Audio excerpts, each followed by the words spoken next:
ధార్మిక భావన ద్వారా ప్రతి వ్యక్తి సమాజంలో వికాసవంతంగా మెలగగలరని, ఆలయ వ్యవస్థను కాపాడుకోవాల్సిన బాధ్యత ప్రతి ఒక్కరిపై ఉందని టీటీడీ దేవస్థానాల అర్చకులు శ్రీమాన్ అనంతశయన దీక్షితులన్నారు.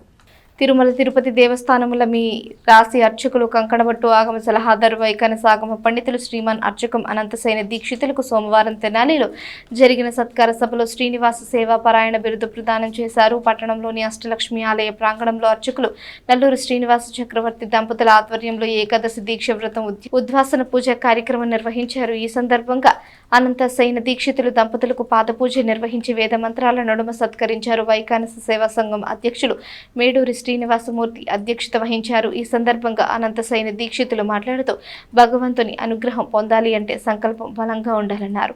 భగవంతుడు ఏ రూపంలో ఉన్నప్పటికీ భగవంతుని తత్వాన్ని ప్రతి ఒక్కరు ముందుగా తెలుసుకోవాలన్నారు. తెనాలి పట్టణం ఆధ్యాత్మిక నిలయంగా వెలుగొందుతున్నదని, ఆధ్యాత్మికతతో పాటు కళారంగంలోనూ ఎంతో పేరు ఉన్నదన్నారు. ఆంధ్ర ప్యారిస్ గా గుర్తింపు పొందిన పట్టణంలో భక్తులు పండితుల సమక్షంలో తనకు సత్కారం బిరుదు ప్రదానం జరగడం అదృష్టంగా భావిస్తున్నానని చెప్పారు. కార్యక్రమంలో పలు భక్త సమాజాలు కోలాట భజనలు చేశాయి. అన్నమాచారి కీర్తనలు ఆలపించారు. మేడతాళాలతో వేద మంత్రాలతో పూర్ణ కుంభంతో దీక్షితులను దంపతులను స్వాగతించారు. పండితులు దివి లక్ష్మి నరసింహాచార్యులు, దివి యోగానంద చక్రవర్తి, దివి మేదిని చక్రవర్తి, అంజనీ కుమార్ చావలి, రామంజనేయ శాస్త్రి, చైతన్య శర్మ, నల్లూరు భట్టర్ తదితరులు వేద పారాయణ చేశారు. భక్తులు పెద్ద సంఖ్యలో పాల్గొని అనంతశయన దీక్షితుల ఆశీర్వచనాలు పొందారు. 40 సంవత్సరములు నిర్విఘ్నంగా తిరుమలలో శ్రీవారి కైంకర్యములన్నీ చేసినాను. అభిషేక కైంకర్యం అనే ముఖ్యమైన కైంకర్యము, స్వామివారికి ప్రీతిపాత్రమైన కైంకర్యం కూడా నాకు తెలిసి 10-11 సార్లు చేసి ఉన్నాను. భగవంతుడు అందరివాడు, గోవిందుడు అందరివాడు. ఎవరు చేసుకున్న పుణ్యం ప్రకారం వాళ్ళకు తప్పక వారి కోరికలు నెరవేరుస్తాడు. పుణ్యం చేసినా చేయకపోయినా గోవిందా అది ఒక్కసారి పిలిస్తే తప్పకుండా వారి యొక్క కోరికలు నెరవేర్చేవాడు కలియుగ వెంకటేశ్వర స్వామి.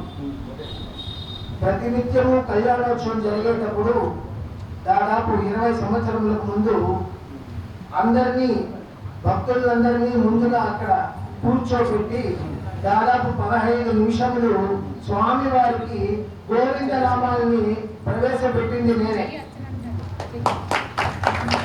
12 గంటలకు కళ్యాణోత్సవం ప్రారంభమవుతుందంటే భక్తులంతా దాదాపు 600 మంది గృహస్థులు ఉంటారు.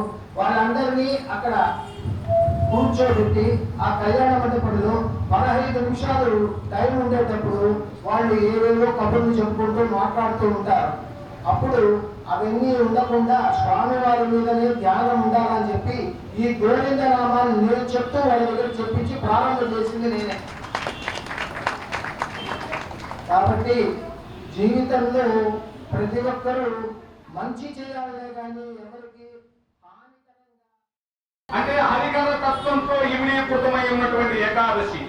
ఈ ఏకాదశి పేరు మోహిని ఏకాదశి. అసలు ఈ మోహిని ఏకాదశి అంటే ఏమిటి అనేటువంటి దాన్ని క్లుప్తంగా మనం 2 నిమిషాలు తెలుసుకుని తరువాత కార్యక్రమంలోకి వెళ్దాం. మోహబంధాల నుండి విముక్తులిచ్చేటువంటి పుణ్యమైనటువంటి క్రియలు ఈ మోహిని ఏకాదశి రోజున ఉంటాయట.